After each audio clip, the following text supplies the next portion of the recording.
Magandang araw po ulit sa inyo. Dito po yung lingkod, si Freddy. At ako yung nagmumula dito sa Amerika. Here's another video that will give you, most especially to all Ilocanos, Solid North, come, and also as well as followers of Attorney Lenny. It's time for you to let us unite again this group of pro-China. Alam ko na mga Lenny at mga Yellowists ay hindi pro-China. You are pro-democracy, pro-Americans, and let us unite together. Okay? Now, ganito ang labanan. Bago ko simulan if you haven't subscribed to my channel, please subscribe to my channel by pressing the red button below. And so you will be subscribed to my channel. It's all free. And if you could share this video, share it to your friends and benefactors and friends, and also within your family circle. At the same time, you could also share this video to your communities where you are, most especially here in America, as well as there in the Philippines in your barangay. And most especially, shout out to all students there in the Philippines who are dreaming of American dreams, okay? And as well as those who will like after graduation or to be to work outside the Philippines, like working abroad, which will give you a better opportunity for you to grow on a daily basis. You have to work for it, guys, after your graduation in college. And while you are in college, you prepare yourself for the most challenging career in your life upon completing your college education. Huwag kayong pumaris dito sa DepEd na pinangungunahan ni Vice President Sara Duterte na until now are having a hard time to move because hindi inaasikaso ng Vice President Sara Duterte. At ito ay inaasa lang sa kanyang mga undersecretary. Okay? Although sa survey ay maganda raw ang paano gaganda ang education.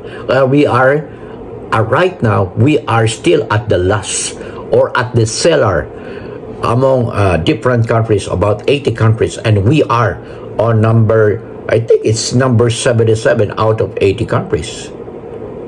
Okay? At napansin ko dyan sa Pilipinas, many college graduates could not speak in English fluently.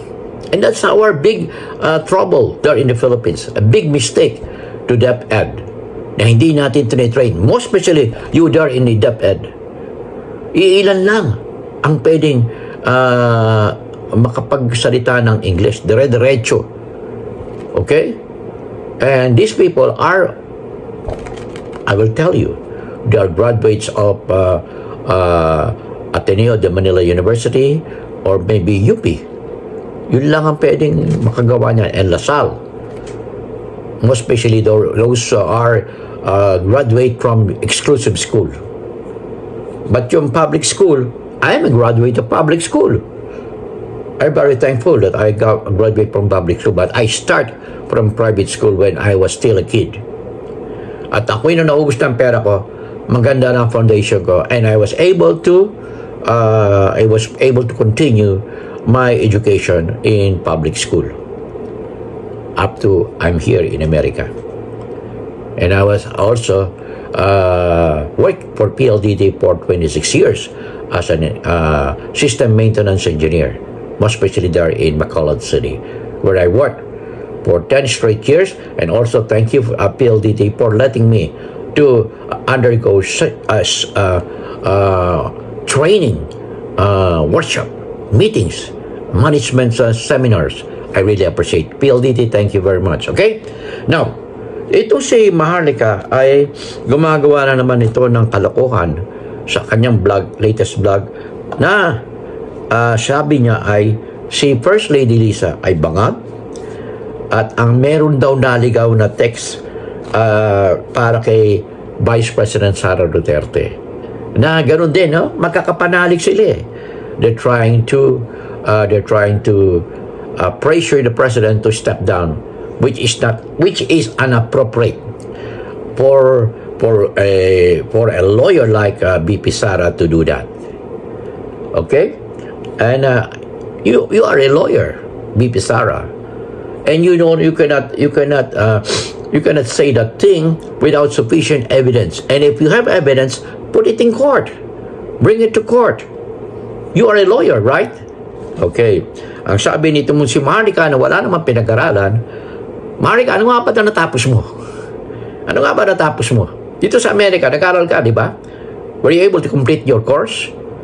If not, hindi ko makita. I could not find a thing that will manifest your education, the way how you talk, the way how you face the audience in YouTube as a blogger. Okay? Sabi mo ay 400 kilos na pulburon. And this is a dead na itong pulburon, because until now you could not produce the video of pulburon that you're talking about for more than a year and almost reaching 2 years. Am I right, Marika? Okay? All those followers of Marika, okay, send this message to her. Okay? I'm challenging you, all those DDS or who are watching Marika, to extend my invitation to Marika for an English debate. Because we are both here in America. Okay? Sabi niya, sininghot daw ni Kuting yung 400 kilos. Abay, kung sininghot niya, abay, patay na si Presidente. At the President could not give a different speeches in all his foreign travel. And kaya nga siya ay voted as one of the 100 most influential person by Time Magazine. Guys, Solid North, be happy. Our president is now one of the 100 most influential people, a person in the world. Congratulations, Mr. President Bongbong Marcos Jr. Ito ang sagot ko sa inyo, mga DDS. We are trying, excuse me,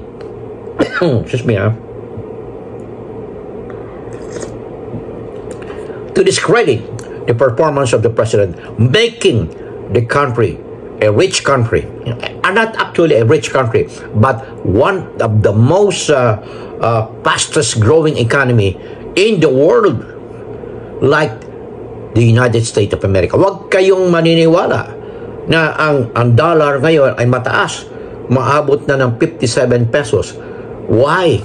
Well, there's nothing wrong with our economy, but the economy of the United States is getting stronger and stronger, most especially nowadays. Ang China naiwan. Ang China ay naiwan. Desperado na ang China because within their country, the economy is going down. Kaya nga malaki ang unemployment there in China. And they cannot afford it because they cannot wage a war to any country with an economy in trouble like China right now. And the United States can afford it because they are now undisputed economy leader in the world. Thank you, United States of America, for that effort. President Joe Biden makes it a history for the United States. Undisputed leader in economy, as well as in military might. Okay? Now, Marika, let's go to your video, and I will counter those hallucination that you got there in your video. Okay, here we go. Amerika, i-promote ko muna yung alindog ko. Ayan, ito ang gusto kong words kay Lisa Tanas. Jutang Genemes nilang lahat. Ayan. Look! Available po yan sa ating dyan sa ating Boljak TV sa Spring. Okay.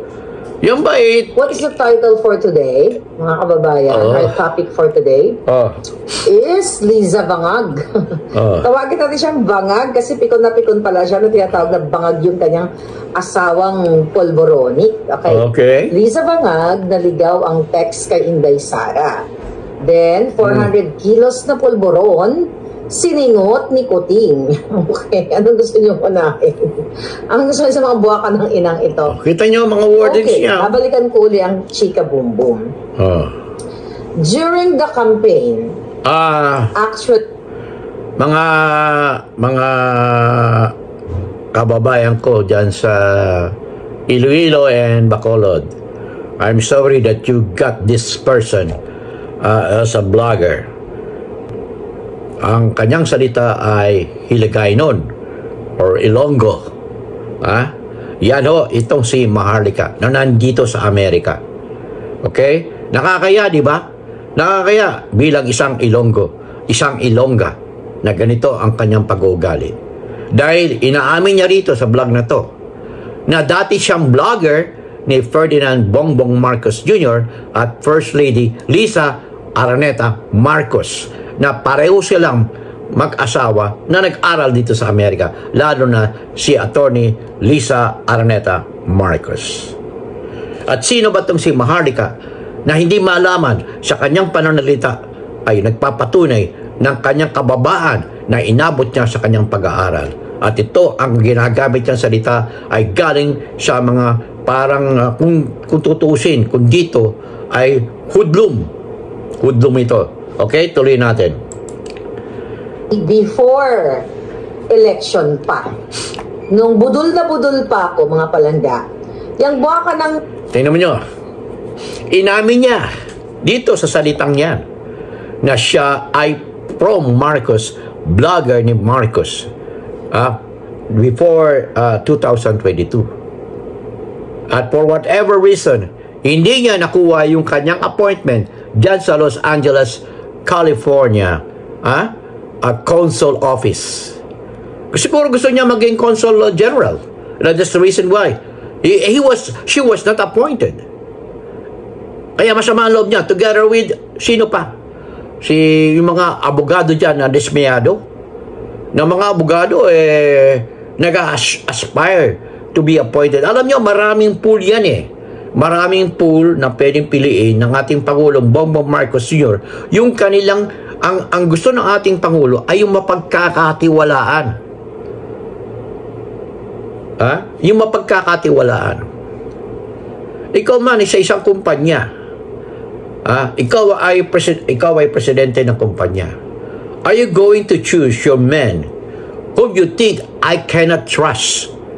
If I am the president, I will choose the right person whom I can trust. Excuse me.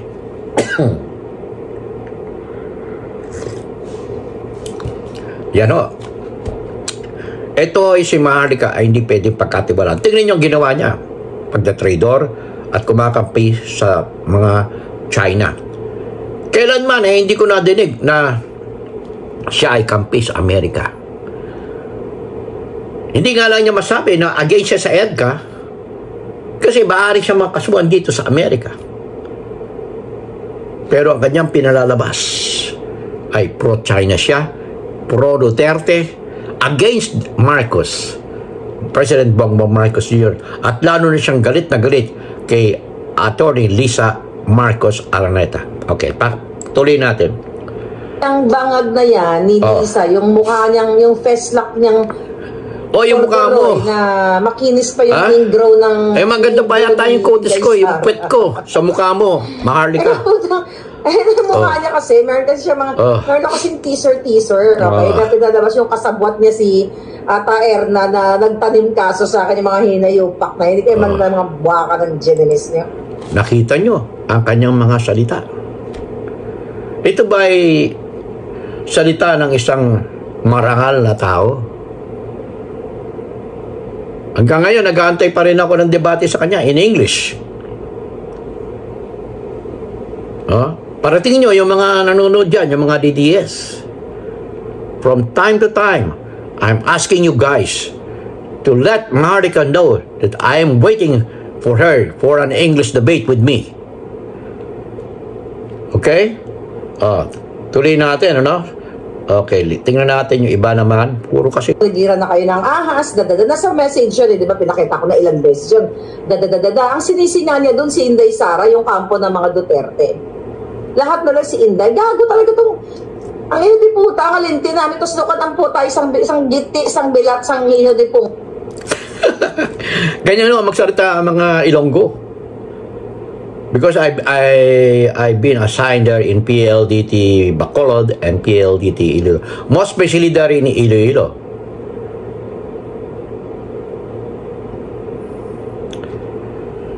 Ganyan ho sila magmura. Pero not in Bacolod, because in Bacolod, most of the people there, many of the people there are professional in the way how they speak. Masyado sila sa Bacolod na magalang. Okay?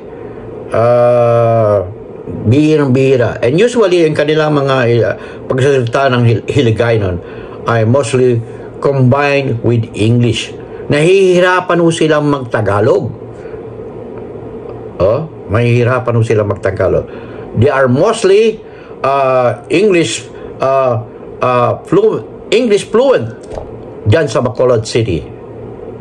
And I'm very proud that I started my life there and stay my life there until I'm here in America. In fact, I came from Bacolod when I start migrating here in America. And I thank PLDT Bacolod for giving me a lot of support. Guys, shout out to all PLDT Bacolod and all my friends there in Bacolod City. I really love you. I could not forget this moment that I have to thank you guys there in Bacolod City. Okay? Hindi po ito katulad ng itong ginagawa nitong si Maharlika na Ilongga na ganyan ang kanyang ugali. Wag po kayo, hindi po ganyan ang mga Ilongga. Ang mga Ilongga sa Bacolod at Iloilo. Hindi po katulad nito na walang pinag-aralan. Alam nyo, may nadidig ako, kayo na mag-imbestiga. Saan ba galing to si Maharlika? At bakit ganito magsalita? Nakakaya, no? Narito ka pa sa Amerika. Most especially there, maraming Ilonggo dyan sa Los Angeles, California. Hindi ba nyo ikinahiya ito si Maharlika? Sagutin nga nyo dito sa comment kung totoo ang sinasabi ko. Di ba kayo ay maraming respetado dyan sa Los Angeles, California? Yung mga Ilonggo, shout out to all Ilonggo there in Los Angeles, California. And as well as to all Solid North, mga Ilocano, na mga masisipag dyan sa Hawaii, and as well as in Los Angeles, California. Okay? Tuloy po natin itong kalokohan nito ni Maharlika. Okay? Si Inday Perme, yung pala insecure to the highest level, kahit maligo ka pa ng asido, kita niya. kahit maligo ka pa ng satanas ng gluta, o tuslukan mo, patikipay mo ng gluta, never ever mong maging kapantay. We talk about beauty. Kasi wala ka niyan. Meron. Inaano niya ang beauty. Ang beauty. Sino ba siya? Kita niya yung mukha niya. May mukhang maganda pa yung aso ko rito eh. Yung mukha niya, tignan mo, mukhang sira. Alam niyo na ako ay nagtrabaho bilang healthcare workers there in Chicago for many years, almost 2 decades. I worked there. I handle cases like the one that is doing by Maharlika. Parang may ganyan na siya. Kasi hindi naman to bata eh. I could consider her as a senior now. Look like a senior, and she might be suffering from early sign of dementia. The way how she talk. So I would suggest her to see her psychiatrist or as some counseling from a guidance counselor in her community there in Los Angeles. Pero hindi pwede. Mukhang wanted na siya doon eh. At yung kanyang pinakikita ay nasa ibang different nakikita ko itong lugar na to ay kakaiba doon sa mga past vlog niya. Palipat-lipat na ho siya. Looks like palipat-lipat na ho siya. At itong kanyang paninira ay magkano ang ilan na mga ay bumaba na yung kanyang yung kanyang viewers, marami na nag-pull out. At yan, sabihin nga nyo kung nag-pull out kayo dito, yung mga nanonood sa akin, sabihin nyo kung nag-pull out na kayo ng support kay Maharlika. Ang inaano ko lang sa inyo mga kabayan dyan sa Pilipinas at maging dito sa Amerika, nakita na natin na ang suporta ng maraming Pilipino ay gising na. Kahit anong gawin nila dyan sa Pilipinas at dito sa Amerika na pinangungunahan nito ni Maharlika ay hindi na umubra. Marami na. At ang mga, hindi niya napapansin, ang mga naglalaban-laban dyan sa Pilipinas when it comes to argument are mostly lawyers. And you know, when you are a lawyer, you need to study for 10 years or more than 10 years. Kasi after 10 years, like a doctor, after 10 years, you need to study more. When it comes to a lawyer, you can study criminal lawyer, whatever cases that you want to be an expert, like a doctor. You could be you could be working as what they call it, a surgeon. A surgeon or a heart specialist, whatever specialization you would like to study, like in law, like as a lawyer. Ito, ano ba pinag-aralan nito si Maharlika? On the way how she talk, you could assess her character on what kind of education she has studied here in America. If you are in America, you should be well versed when it comes to communication. That's the only way how you can grow here in America. Okay, I hope that we will see you again in my next vlog, and this is the way how I contribute for the defense of Philippine president working hard in order for us, for the country to grow, and this also for the future of our children there in the Philippines. Okay? Okay, in God we trust. Never hold your peace. I'll see you in my next vlog.